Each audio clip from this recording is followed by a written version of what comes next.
Hi, everybody. Welcome to morning meeting. This morning, here's what's on my mind: ego. And the reason it's on my mind is because I was listening to a podcast episode by Ryan Holiday where he's talking about ego and how it can hold us back.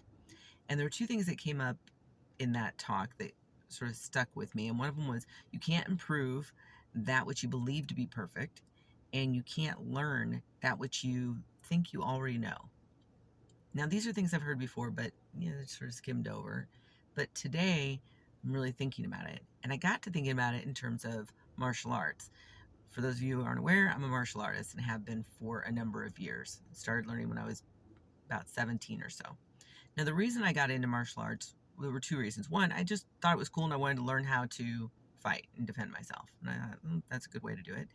And the second reason, and perhaps the more important reason, was because I wanted to get involved in something that I knew I would never be perfect at because I had a challenge with perfectionism. And I knew that if I did martial arts, there was always going to be somebody that was better, faster, stronger than I am. And I'd always be in a position where I had to learn. There was something that I would be learning in that art. And so I studied a couple different arts.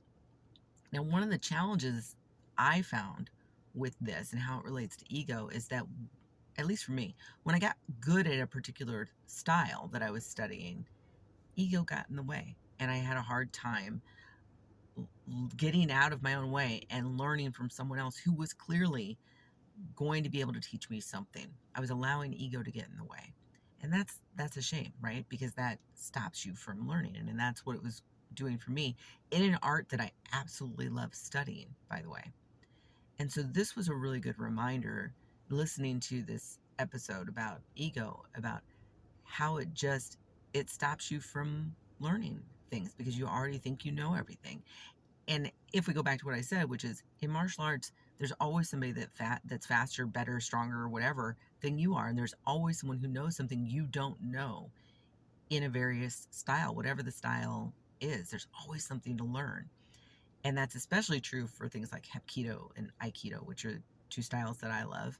Hapkido being my first love. There are so many different things you can learn in that particular style, and there's always somebody who knows more than you know, and there's always somebody you can learn from. Even someone who is just beginning, because they've got that whole beginner mindset. So you can learn so much more from them. So that's what I'm thinking about today is ego and how ego can get in the way and how important it is for me to learn to not allow that to happen and to remember to keep that beginner's mindset and be curious about everything that I'm approaching and everything that I'm learning. But what about you? How does ego get in your way? See you later.